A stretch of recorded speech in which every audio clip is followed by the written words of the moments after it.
Абай Құнанбаев. Көз. Сор бұлт түсі суық қаптайды аспан, көз болып дымқыл тұман жерді басқан.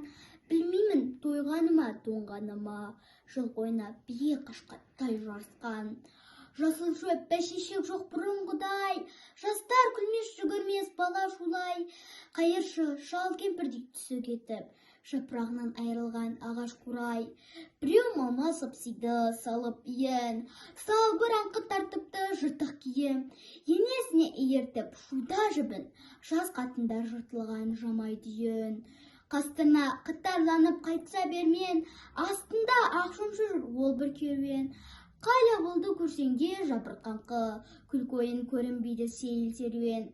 Кемпір шал құржан қағып бала бүрсең, көңілсіз қара суық қырда жүрсең. Кемік сүйек сорпа су демеген соң, үйде үт жоқ тышқан аулап қайда көрсең. Күзеу тозған оты жоқ елдің маңы, тұман бұлар жел соқса шаң тозаңы. От жақпаған үйінің сыры қашып, ыстан қорққан қазақтың қорсын заңы.